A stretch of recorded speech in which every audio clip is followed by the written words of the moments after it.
Welcome, auction family. I'm Sherry Truhlar, and my company is Red Apple Auctions. I've been in business for about 16 years, and I am in the Washington, D.C. area. I have a guest joining me today. She is down in Tampa. Her name is JL, is it Bielon? I never even checked. Bielon, yeah. Bielon, Bielon.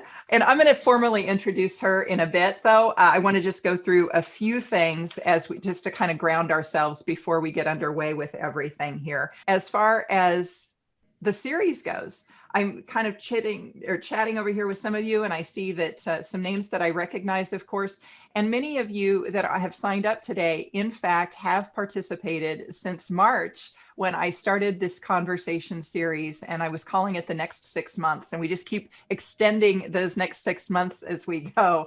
But March, April, May, and June, I held these conversations, and then it kind of leveled out. It was really fun at first, I thought anyway, because we were getting to see this new industry be birthed, right? This virtual gala. How often do you get to be part of something that is really doesn't even exist, and then it just flourishes? And we all saw all of these changes that happened at the very beginning. And that's why I was doing so many of these conversations, is because things were changing so rapidly. I felt like I had content to share. And then in June, things kind of started to settle out. Not that there aren't changes happening, there still are, but it wasn't as aggressive. And for that matter, I was starting to do a lot more events. As you know, as mentioned, I've done 22 events thus far, not the most in the country, but certainly not the least in the country. But I've noticed that all of these events are slightly different to a large degree. Everybody kind of changes things as they go. And one piece of advice I'll impart on you as well is that the big factor that I've seen is being a big kind of a volatile element is the technology that you choose will dictate what you can and can't do in your virtual gala. I was visiting with a new client the other day, and they thought they were going to be able to do something in their gala, and I'm like, can't do it with that piece of software. Sorry, won't allow you to do that. Got to try something else. And so your technology choices will really affect what you can do in your gala. Hard to know sometimes in advance and understand all of those components of the differences between different systems and options that you have, but that is something that I have learned. For today's complimentary conversation, I have invited, as mentioned, one of my clients, JL Bielon, and she is in Tampa. Let me introduce her, and then I'm going to say a few more things, and then we're going to go more into a back and forth conversation. She's got her CFRE, and she's the executive director of the Foundation at Lions Eye Institute for Transplant and Research, one of the largest combined eye banks and ocular research centers committed to restoring sight to individuals around the world. JL is a fundraising and special events veteran who's been working in the industry since 1998. JL, where did you work before Lions Eye? Tampa Theater, and prior to that, the University of South Florida. Okay, all right. She's coordinated over 150 special events, ranging from commencement ceremonies, building dedications, groundbreakings, to wine and beer fests, galas, and 5K runs. She currently serves as president of the Tampa Bay chapter of the Association of Fundraising Professionals, AFP. All right, so we'll get to JL here in a second. But I did want to explain a little bit about why I brought her on for today's call. And I think that will help those of you that are brand new. You'll be able to kind of be brought up to speed as well if this is your first conversations. So back in April, that was conversation 2. I pulled this exactly from the script. It's more important now than ever to be working with people who are competent. Number one, you still, even in this crisis time, you still want to be able to present yourself as being professional. And if you were barely hanging on at the time, and now COVID hits, you're going to fall apart.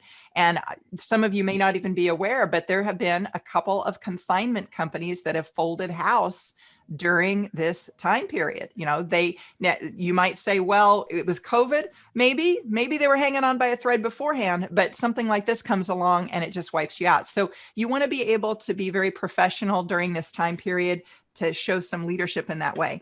And you have to recalibrate your event. And it's the event and it's the content. And it's not just to recalibrate it to talk about Corona for instance, and your mission, but it's also I think it's important to be demonstrating your leadership right now, because how you act right now will carry you beyond Corona. One client that I worked with, in fact, she wrote a nice little comment about me, and I put it in the newsletter that just came out this morning. And it's a serving seniors group out of San Diego. They did such a nice job in the fund a need, the appeal, the mission moment, whatever you call it in your community. But what they did is they looked at all of their programs, delivering food, housing, providing community for seniors, healthcare. They looked at each one of those throughout the fund a need, and they made a point of saying, this is what we do, and this is how it's been impacted by Corona, and this is how we've responded. This is how we've been a leader with this particular program. I think they did a really nice job. So that's just an example of, if you show leadership and authority now, that's gonna carry you out. How you behave now is important. It sets you up for not just how others are seeing you now, it's how they are going to perceive you later as well. So it's an important time. Are you being collaborative, or are you like hanging on by a thread and like, oh my gosh, we got to save ourselves? Are you thinking of the community or not? And that's why I brought JL in, and that'll be more apparent as we go through it, because she's being very community minded. She's like, look, everybody's having tough times. What can we do to be a leader in our community? Also in conversation too, I talked about your goals in virtual galas. Believe it or not everybody has the same goal for their gala as you do. This is true in an in-person gala or a virtual gala. So it could be that you are all about fundraising. It could be that someone just gave you a $10 million gift and you want to honor these people. And yeah, you're having an event, but the real thing is to say thank you to Joe and Ellen because they just gave you a huge gift, and you're going to build on a new wing to the hospital, right? It could be that you have a volunteer focused event. The money that you raise is important, but not really critical, because primarily people who are coming are volunteers. I worked with a group out in Hawaii for a couple of years, and their auction was primarily volunteers. It was volunteers coming, bidding. It was right before Christmas. People bought gifts, but it was not their big fundraising event, right? It may be that you're having a party. Some people don't like to admit that, but sometimes that's what it's about. You get a lot of sponsorship money in, and the event is just kind of the party, the celebration of the year. So what your focus is going to dictate kind of how you run your virtual gala. And keep in mind that today we're looking at wow boxes, which in the in-person model, we used to call those kind of gift bags. It's kind of taken on a new perspective at this point. And in an age of virtual environments, we're looking for a way to create connection and community. And one way you create connection and community is to get something physical into people's hands. So that's a difference. So the money that maybe you spend on flowers, linens, catering now might be going towards something else that's a little bit more substantial than perhaps what you did with a gift bag beforehand. I had 2 videos for you to watch prior to this. If you did not watch those videos, get to watching those afterwards, because it's specifically, we're going to talk a little bit about that as we go through this, but this is what JL had in her gala. She showed part of that, and it's important to kind of put it in perspective as to how much they featured their community partners in all of this. So you can post, please don't use the Q&A. Use the chat instead. I'm going to kind of monitor that. JL's going to do most of the talking, but I've got questions. She and I connected yesterday to kind of put our thoughts on paper because we wanted to get some flow here. And so we've got a couple of slides that we'll show you as well. But with that, JL, I'm gonna turn this over to you to kind of set it up, and then we'll get into my first question. That was, what prompted you to do the wow boxes? So feel free to take it away. Sure. Sherry, thank you. Thanks for having me. I'm happy to share my experience, and certainly hope that it is helpful to everybody that's on the call. We went back and forth. We weren't certain what we were going to do with our gala, and certainly early on in COVID, we had those fears that I think we all had. Oh my gosh, what are we going to do? We did end up very late, with only 7 weeks to go. We ended up saying, yes, we're absolutely going to go virtual. We had for a long time thought we might do something, a hybrid event, but we were 100% virtual.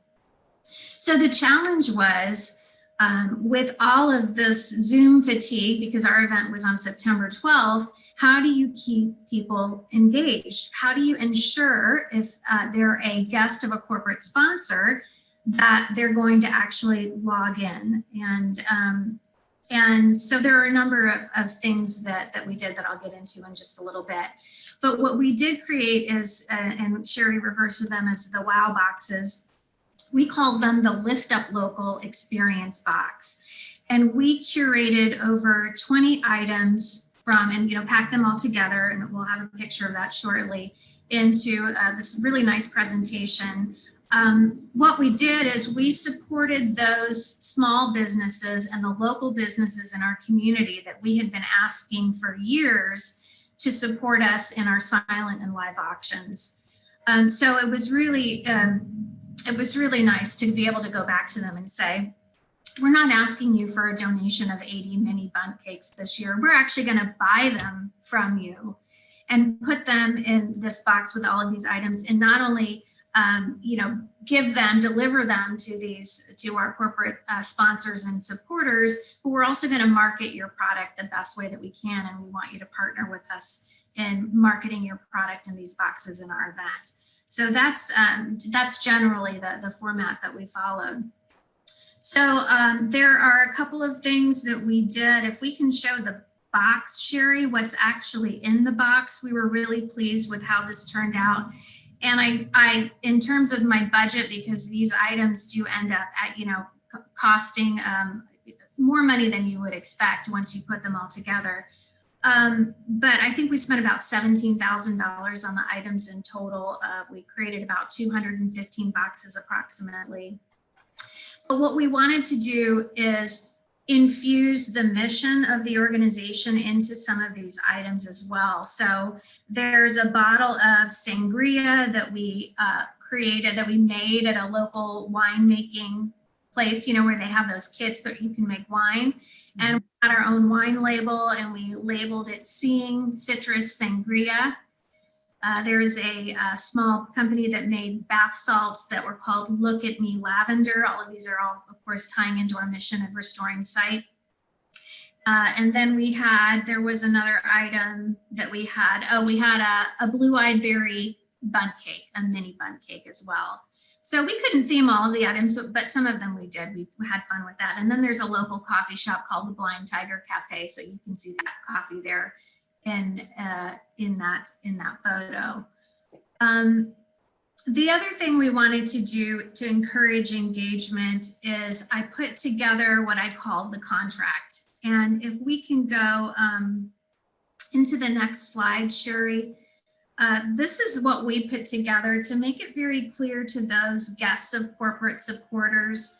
These are the people that come to your events, and then, they may not really have a connection to the mission at all. But we wanted to make it very clear that by accepting this awesome Lift Up Local Experience box, that you had this obligation to log in and to our program. So we made it very easy for people, providing them with a website. There were also some perishable items in the box that needed refrigeration. So we put that important information next. And then, of course, we had, here's how to sign up for the auction in case you want to bid for it. We also included a live auction catalog, collateral materials from all of the businesses, a gift envelope, and then we featured all of the items in the next slide, Sherry. There's a couple pages on what is in the box. So here is a description of each of the items. It's multiple pages, but we have two here. So you can see what some of the items are. One of the questions I just see is, did they actually pay for the box? If they were a guest of a corporate sponsor, the sponsorship paid for the box. If they were an individual, they had two price points of engagement, $125 and $1,000 for a VIP box. And that VIP box included additional premium items that we curated for them. So again, hey, JL, Since you had those extra premium items, was that like a separate page then? So like maybe what we're looking at here on the experience box, you just had an extra page that you'd staple in? Sure, we just did an insert with the additional premium items. Ah, So, and then in terms of the actual program, once people logged in, we opted to do a pre-taped version to control as much of the content as possible.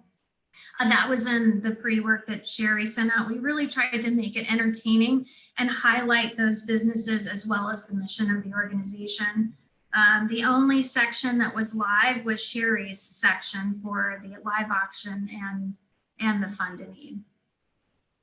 And yes, that's correct. For $125, an individual could participate in receiving this box, and that included delivery as well. But just so you know, the breakdown of those 215 boxes, 158 went to our sponsors, and the average sponsorship was $3,500, and the sponsors got 4 boxes for that, and higher levels, 5,000, 6, 7,500, 10,000 got, you know, eight boxes commensurate with their level of sponsorship. But really only 37 boxes went to individuals at that cost of either 125, and out of that 37, I would say 6 were $1,000 premium boxes. one of the things too, I'll just mention here as well, JL's talking about the average sponsorship was $3,500. You know, I work with a really wide range of clients, and the biggest ones are earning well over $1 million. And then I think my smallest ones are in that $35,000 to $50,000 gross range for their events. And the JL and I yesterday, when we were visiting about today's webinar, I mentioned about a kind of a premium gift that had been offered to the guests of a larger gala that I worked. But the reason I brought JL on today was because most people in this country are not doing those big monster events. I mean, you might be doing a wine affair. A lot of children's hospitals have huge monster events, and you're bringing in millions of dollars. There's certainly some disease-based causes that are the premier events in some of the major cities. They're bringing in the big bucks. But for many of you, I think you're going to be able to relate more to what she's talking about and the creativity that she shared at that level of a different, you know, not the $1 million plus galas. There are ideas for that too, but this is going to hit many of you, I think, more so in being helpful. There's some questions. There are some comments coming in. Do you want to carry forth, or do you want to kind of scroll through and look at the chat at this point, JL? I'm kind of looking at this as well, but. Sure, I think I can answer some of these questions, and then as we go through, maybe we can, you know, fine tune our responses. Like Denise is talking about the time-consuming part. I know you're going to be hitting that here in just a moment. Sure. I see a question from Jackie about if a corporation is a sponsor, who receives the box. We reached out to our corporate sponsors and asked them who they wanted their box delivered to. So usually it was that corporate sponsor. So we said it is 1 box per household. And then they submitted 3 other households that we delivered the box to. We did not do a silent auction. We only did the live auction, and we did a combination of items that were donated and consignment items. So we didn't have to go back to these businesses this year and ask them to donate anything. It was purely us saying, we're going to buy the item from you. And people were able to watch the event without purchasing a ticket. As a matter of fact, we offered a rain check opportunity and said, if you're on the program and you didn't get a chance to get your box, there's still time up until this certain date. But we really only had 2 people follow up after the event to order their rain check item. I see some questions, Sherry, on the statistics, and I know that that's the next section. Yeah. You want to talk some stats? You shared already, you had 215 boxes. How did we budget for the boxes? We guessed that we wanted to do about 200 boxes. As a matter of fact, we changed our mind. We originally said 175. We procured items for that, and we decided to go higher. we'll talk about that a little bit more and lessons learned. We were really guessing, and we went with about an 80, and we ended up at $85 price point for the items. And that came out of my iBall budget. That's the name of our event, the iBall. And I spent another $15 for the cooler bags, and that came out of my marketing budget. So I took that out of a different budget. And I'm still able to use those cooler bags again for stewardship as I'm following up with other people who didn't participate in the event, and just sending out just the cooler bags. So we ended up at a total cost of about $100, with only a $25 cost as a donation to Lions Eye Institute. And again, remember that $15 cooler cost came out of a different line item. This is not a money-making event. It only works if you have a corporate sponsorship component to it. And that's where we ended up in the pricing. And the average cost of each item was about $5 per item. Some were as high as $8 for the sangria. And some were like, our box of tea was only $1.50. We just tried to stick in that $5 price point as an average guideline per item. So when you were doing this, you kind of had this multi-approach then. Fundraising was part of it. But it was about engagement, right? I mean, that was a big thing with idea of you have this virtual event. How do you engage others as part of it too? And then you had said stewardship as well, the idea of the generating the goodwill among sponsors and that have supported you in the past. That's something I'm getting a lot of comments and questions about too, just in my own business, is people are like, well, they're wondering about really being able to reach out to people who've supported them in the past. And one thing you just might consider, and this is what JL did, is, are there ones that you want to help along because they've helped you for so many years? Just kind of continue on that. Because my thinking is we will see in 2021, 2022, we will see if this panned out. But my thinking is that those businesses that she helped, it's going to be a lot easier for her to go back and get donations. And something too that you all don't realize, but JL does something very different in her gala, her real gala, like her in-person gala. When we sell something in her gala, let's say that you're seated at table number 8 and the guy sitting next to you wins something in the live auction, okay? In her event, the guy who bought the package we were selling buys the package that we were selling, right? He wins that. Typically, everybody at his table also wins something to the tune of like a $50 gift card to Southwest Airlines. And they divide up the room into quarters, and everybody in his section, in his quarter, also gets something like a mini bundt cake. Okay. So some of the things that are in this package in the past, the bundt company may have given her 200 bundt cakes in the past to use, because when you go to her gala, there's a very good chance you're going to walk out with a basket full of stuff and you didn't even win anything in the live auction because you were right at the right table where you had bidders who were winning, as well as people in the section that were, you were in the right section. So anyway, that's kind of an interesting concept with her event too. My next question was, did it work? Did this whole thing work? What was the outcome of the wow boxes? Did people like them? Did they respond to them? What happened? Yeah, it definitely worked.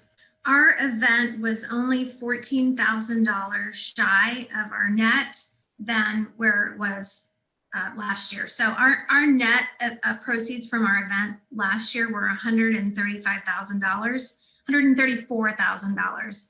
And this year with this concept, they were $120,000. So I'm really happy with the fundraising component of it, which is really very important, top priority for us. The event's got to raise money.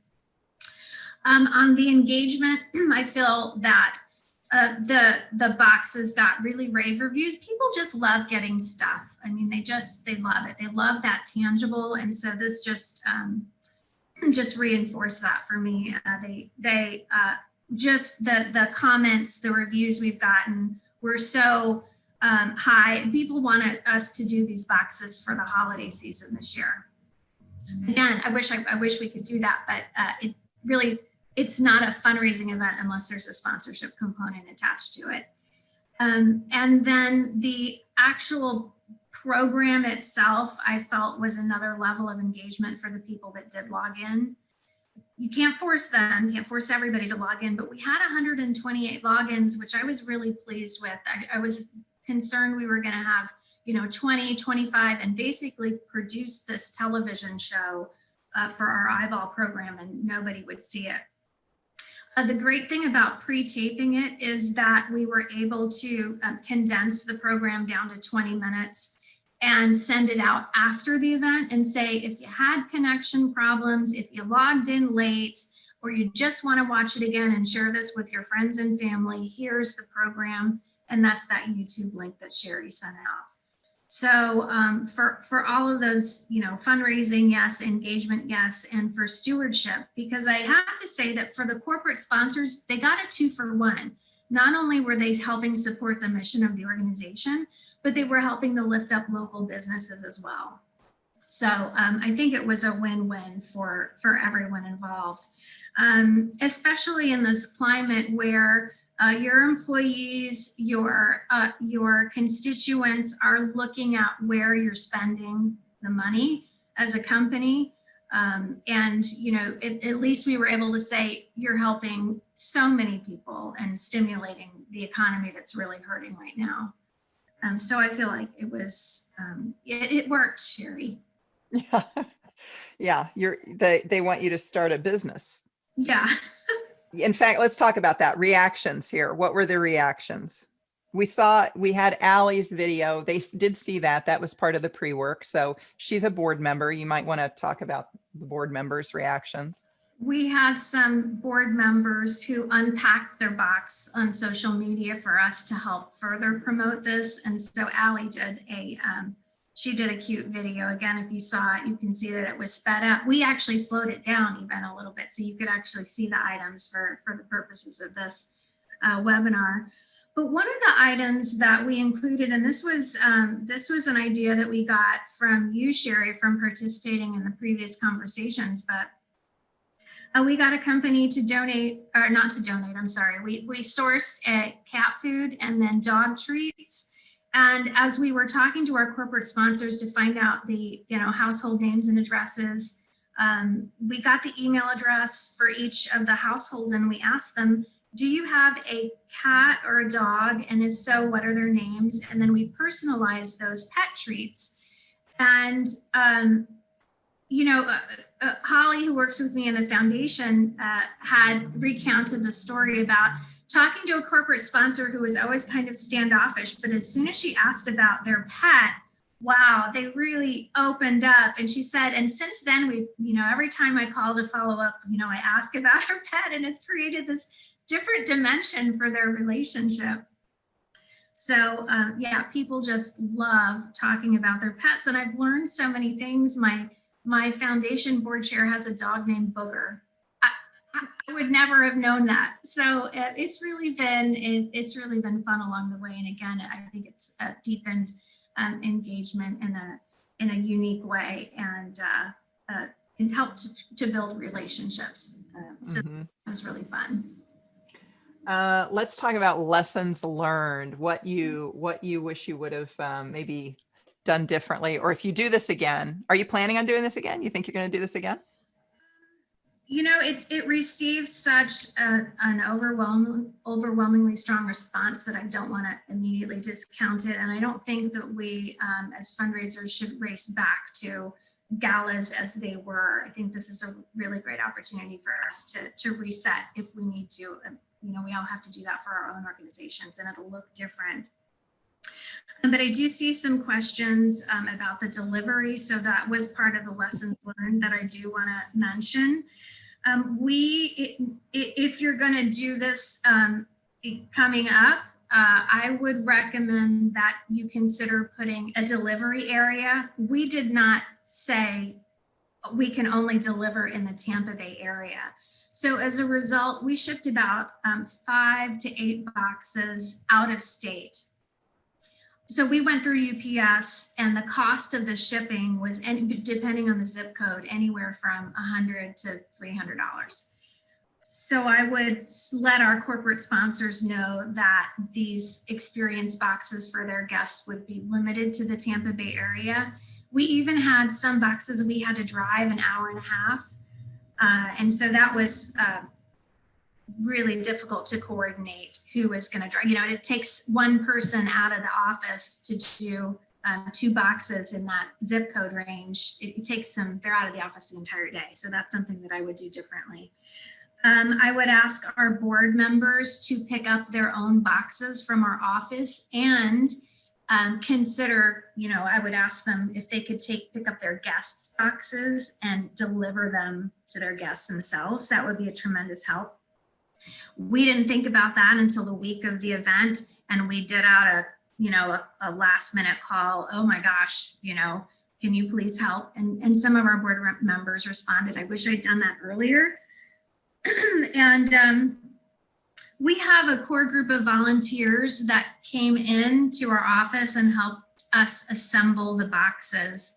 We were assembling boxes, probably spent 3 late nights the week of the event, assembling the boxes and then coordinating the delivery, which we delivered all day Thursday, all day Wednesday, all day Thursday, half a day Friday. By then we were done, thankfully, and our gala was on Saturday.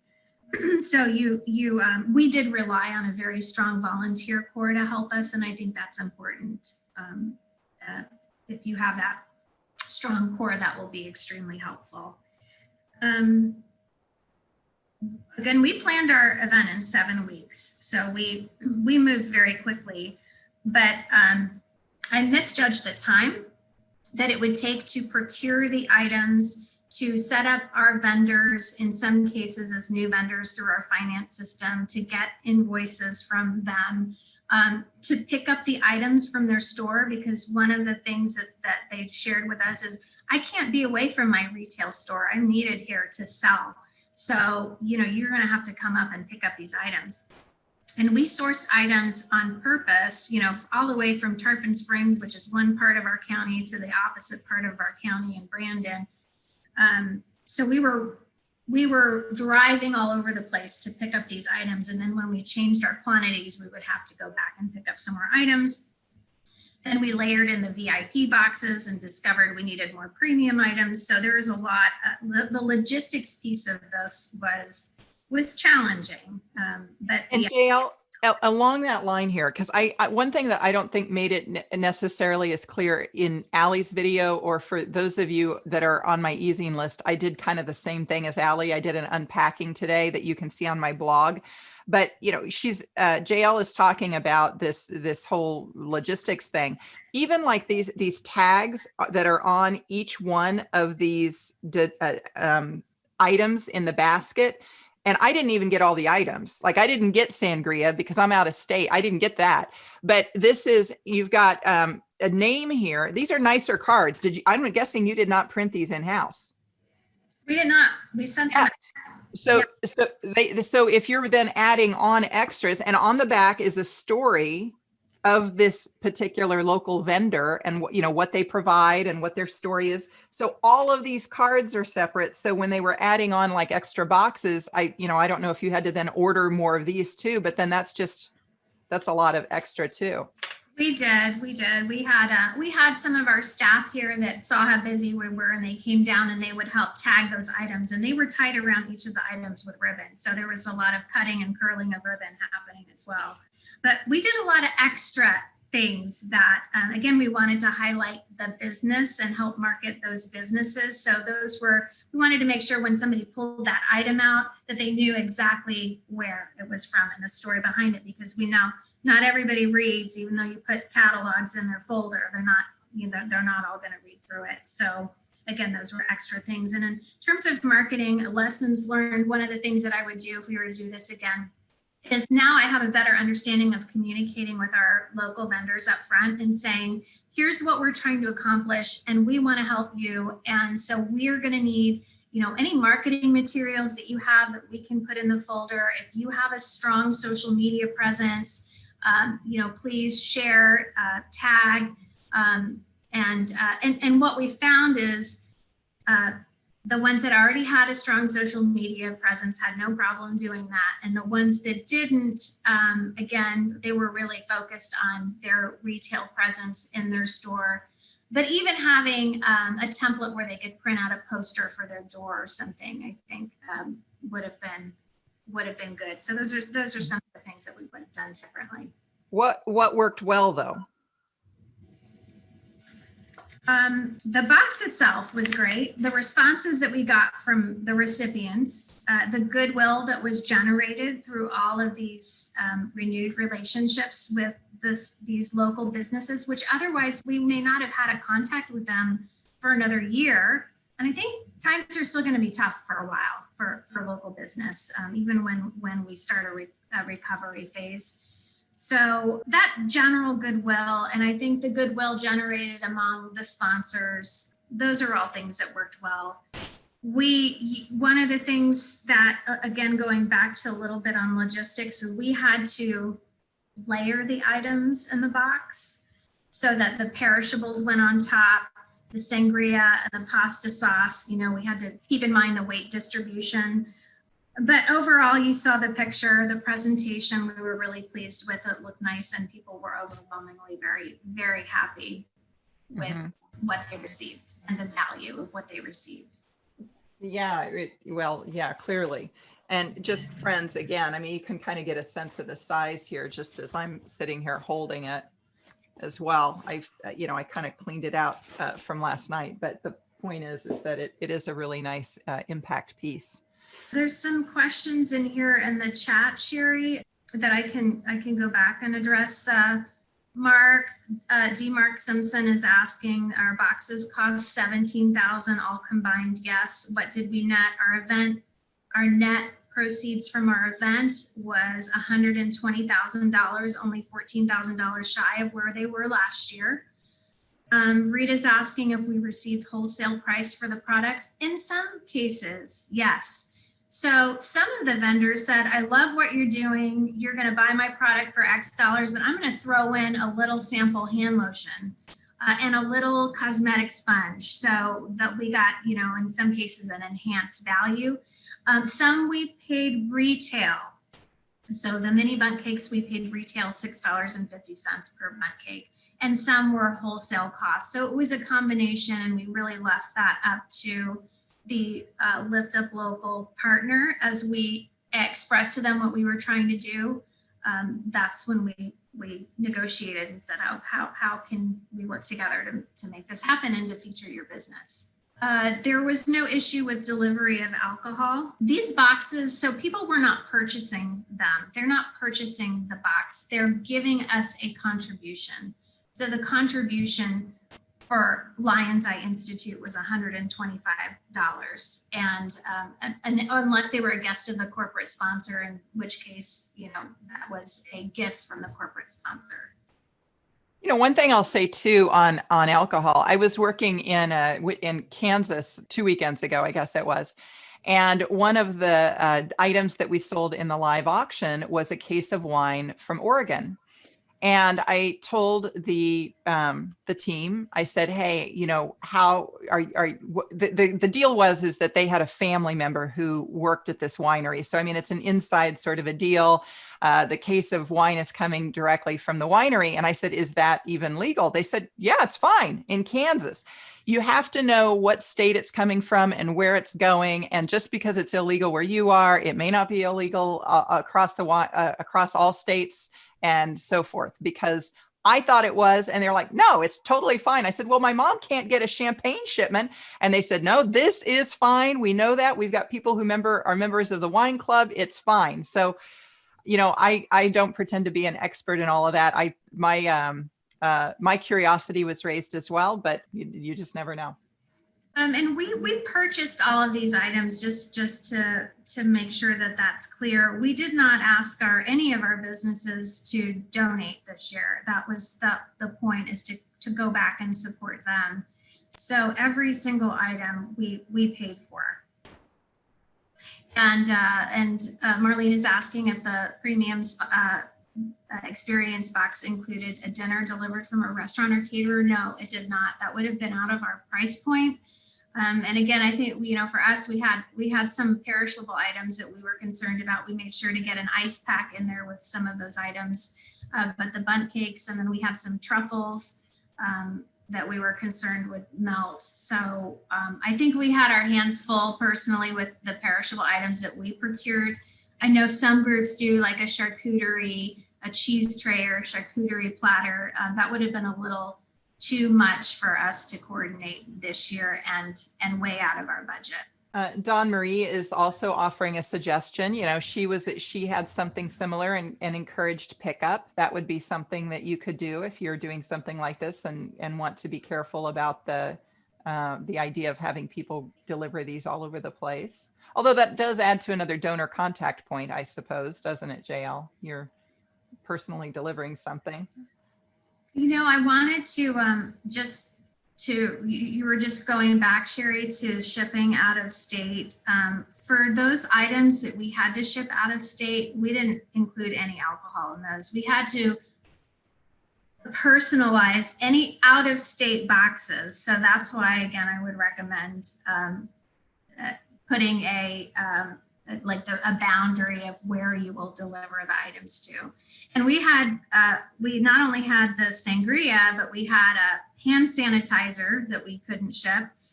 We had 2 splits of champagne. We had a little cognac to go with a cigar. So all of that, I like what we sent Sherry. Sherry, you didn't get any of those items. I didn't get any of that. So we had to make substitutions, which again adds to the to-do list. And the majority of these in the Tampa Bay area, these were all hand delivered. And we did like Amazon, where we asked our volunteers, ring the doorbell first. If nobody answers, take a picture, text it to them, and say, your item, your Lift Up Local box has been delivered. Please enjoy it. And don't forget to refrigerate your items. Yeah, but again, it was a lot of extra touches that our volunteers did on our behalf. Yeah, Janine is commenting too that when she delivered to donors, it was a great way to cultivate donor relationships. And now, JL, you'll be able to ask about their pets and get a photo with them too. The lead time you said was, Donna was asking about lead time. That was 7 weeks. Is that what you said? 8 weeks? 7 weeks. Okay, Donna, 7 weeks. You can do it.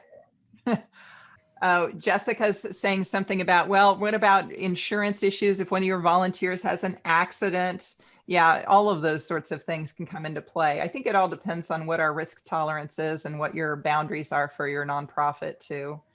I remember being at an event in Miami, a large, one of the largest events in Miami, working that event for several years. And one of my team members who had traveled with me down to Florida had befriended somebody who ended up buying quite a bit of stuff in the silent auction, which was pretty much a wine auction. They had other stuff, but it was a lot of wine. So they had bought a lot of stuff, and I don't know why they couldn't take it that night, but she volunteers us to deliver it the next day. I mean, I'm like, what? We're delivering something? I mean, so it was, I'm not even, I was working the event, but I'm certainly not like, I'm not an employee of the nonprofit, but she had befriended them. And so the very next day we were driving down into Coral Gables to deliver this, big stuff. Kind of interesting, but yeah, you're right. If I would have been in an accident, how would that have gone? You can go a lot of ways with that story. Were the WOW boxes shipped in a cardboard box, and what kind of costs were associated with it? The one I received, yeah, it was a big square cardboard box. I didn't even notice what it cost to send it though. Do you know, JL, offhand? I'm not sure how much your box cost offhand to sell, but we did send one to Portland, and we're in Tampa, Florida. So that box cost $300 to send. However, that was also a very generous sponsor of the event, so I have no problem spending $300 to send that box in particular across the country. But that was something that, of course, with the time we didn't anticipate.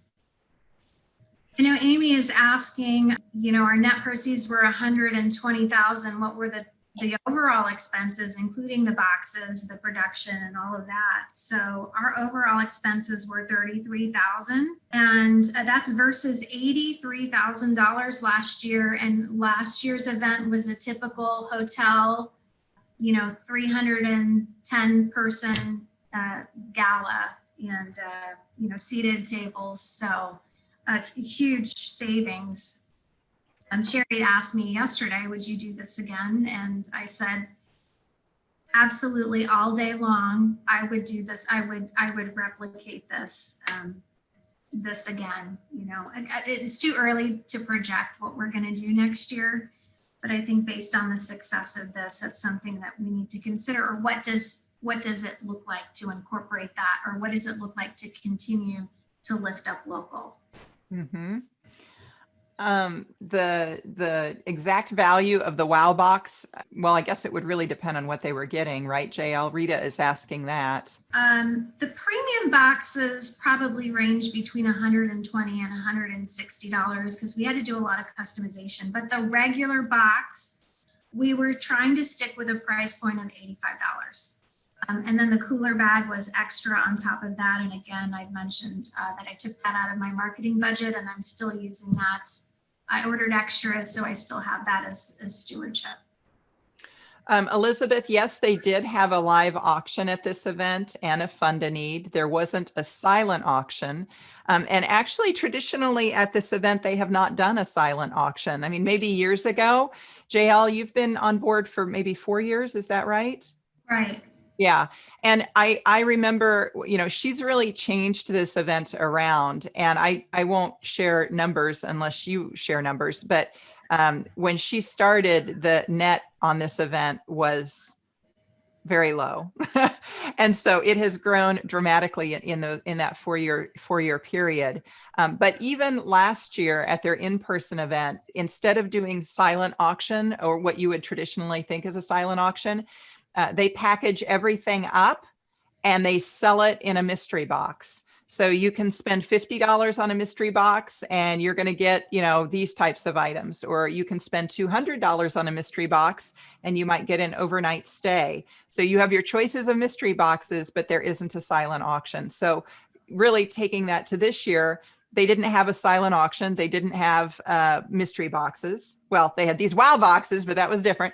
So they didn't have that. It was really the other fundraising components during the gala itself. The virtual gala would have been the auction, live auction, and the fund a need.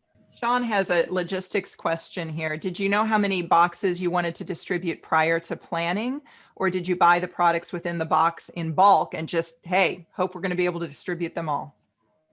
We originally decided we were going to assemble 175 boxes. And then a couple weeks in, we thought, well, our corporate sponsorships are doing well. We think we should increase that to 200. So we actually went through the purchasing process with our local businesses in waves.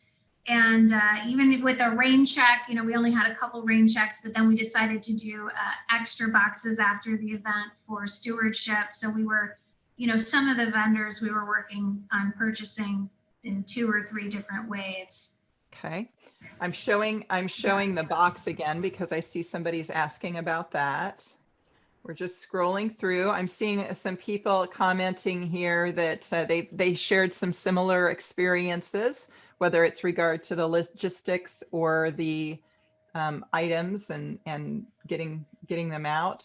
Carolyn, I don't remember if we specifically addressed this. Carolyn's asking about great point on engagement. Can you share what kinds of reactions you received about the boxes? Did it garner, for instance, more social shares or more donations? And JL, that is something that you mentioned to me, and forgive me if you already mentioned it here, but you had talked about how these smaller businesses, they're scrambling to stay alive. They're keeping their doors open. So they may not be the best when it comes to social media. So you noticed that the larger of the small businesses did a better job of that, but then the smaller ones did not. And you had hoped to kind of bring them along with that if you chose to do this again, either by giving them content or whatever. But that's her specific questions is, did it garner more social shares or more donations? If the business already had an online presence and they were fulfilling, their own shipping candles or shipping bath salts online, then those are the businesses that really just took our toolkit, personalized the information we gave them, and utilized their social media platforms. It was the retail stores that didn't have a online presence and were not tech savvy that really didn't know what to do with that toolkit that we provided. So each business was very different. But again, I would have reached out to them and explained to them, here's what we're trying to do, and have those retail companies maybe come up with suggestions for how they could participate more deeply. And we did not insure the box. The boxes were not insured for shipping, and luckily we didn't have any issues that cropped up. And again, it was one box per household, and we assumed that would be for 2 people. There was enough stuff in the box for 2 people to really enjoy. Marlene is saying it's such a win-win, and the businesses that you've supported in the past, I love this idea. You'll definitely be at the top of their donating list for the future. Donna is asking about, it goes so fast. I'm sorry, folks. I'm reading something and then I get a new chat and it pops down here. So let me go. I saw something about sponsorship, the software you used. What software did you use? Our software we used this year was Givergy. And we had a good experience with Givergy. It was the first year we've ever used it, and I thought it was intuitive. Holly, my colleague in fundraising, really worked in the program, and she liked it as well. She enjoyed it. I think it was more user friendly as well. And I see George is asking that question again. Folks, please put your questions to everybody, not just the panelists, because that way everybody can kind of weigh in or answer as well if we miss something. But George, they bid in Zoom. That was how they bid and donated. And then that was taken, that chat log was printed out of Zoom and inputted into Givergy for billing purposes. So it was using the software kind of behind the scenes. Similar to what you would do at an in-person event, you would have, a clerk writing down what those sales were, and then you would input that into the software. That's the way that they manage that. Donna is asking about, is there a how-to document out there for a virtual hybrid event, such as being described today, like a step-by-step document? Not that I am aware of, Donna, and I certainly have no plans of creating one, but that doesn't mean that there's something out there. In fact, earlier in our conversation today, somebody also asked about a comparison of different software systems. And I agree that would be very useful. I'm not going to be doing it. There's no money in it, and it's a lot of work. So all you do is create a lot of animosity, put yourself through a lot of work, and you're not getting paid for it. So I will not be doing that, but it is something that would be useful. But like consumer reports or something, like, how they do that with different appliances, I think that's what she was looking for when it comes to software. But what I would suggest is, if you are working with either like an auctioneer or an auction checkout company, possibly an event planner who does a lot of galas, visit with them about their experiences. I've got one client right now, and they are changing from what I would say is an old legacy system. In fact, when they told me what they were using, I'm like, oh my gosh, I didn't know what they were still around. I mean, it was that kind of a response. So you really, that's a changing area as well. I can point you in a direction that might help you. And that is, I've got a blog post that lists about 40 different auction software companies that are out there. And you can certainly go there and just kind of start going through it to get a sense of what's available to you. But costing, comparing and contrasting, and this does that. Oh my gosh, it changes all the time. That's a full-time job. No, I'm not doing that one. Diane says, here's a client. Diane says, did you keep your sponsorship levels the same for this year's event compared to last year? Did adding the wow boxes take the place of what would have been tickets to the event? Yes, we did not change the sponsorship levels from last year to this year. We duplicated them and changed the benefits, and those experience boxes did take the place of a ticket. So instead of a table for 8, a sponsor at $3,500 got 4 experience boxes. So that's how we changed the sponsorship levels this year. And yes, it was their first year using Givergy Carol. And Laura, you're asking about Snowball. I have heard of Snowball. And when I say I've heard of it, I've heard of them in the last 2 weeks. So I don't know if they're a new company. I don't have any experience with them at all. But apparently they're doing a big marketing campaign because suddenly they're everywhere. So my guess is that they are doing that. Okay. Lenny is saying, oh my gosh, I had no idea there were up to 40 different software companies. Yeah, there are. It's unbelievable. But you know, the good news, folks, the great thing about that is that there are all different price points out there. And I recommend all different ones. I had a client, it's not a huge client. And earlier this year, they were moving, they canceled their gala. They did not go virtual with anything. They were in that like March time frame. It was happening all very fast, right? So they just took all their items and they moved them online. They'd never done that before. She's like, what should we do? And they have a small live auction, a small online, small silent auction to begin with. You know, I pointed her in the direction of a totally free software. It worked fine for her needs. You know, it worked for what she needed. Now, am I going to do that with my children's hospital? No, I mean, that would be a nightmare and a half, you know, so you'll be able to, you start visiting with 3 of them, you're going to get a pretty good idea. It's no different than bringing a contractor into your house or talking to 3 different dentists or 3 different auctioneers. You're going to get a sense of who you like and what they know, and you can build from that. So, you know, that's the good news about having choices. All right. So we're at our 2:02. We probably need to be wrapping this up here, but JL, I want to thank you so much for coming on and sharing. And we've had some great discussion here today from people. I think that they've gotten a lot out of it as well. And now we're starting to see some more chats over here as people are sharing their own ideas on software and so forth. So I will go ahead and be editing this lightly to get this out to everyone. Are there any closing remarks, JL? Again, I know everyone is thanking you here over on the chat side, but anything you want to say as we sign off? I'm happy to share any of the materials that we created. I know we didn't get to all of the questions in the chat. Sherry knows how to reach me. Feel free to email me. I'm happy to help. There were a couple of other things on the sponsorship side that we didn't get to cover, but I think that the sponsors were really happy with the benefits that they got. And again, I'm happy to share the sponsorship packet that we created. Okay. All right.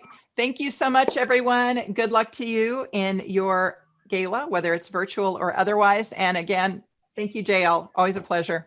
Appreciate it. Thank you. Bye-bye. Bye.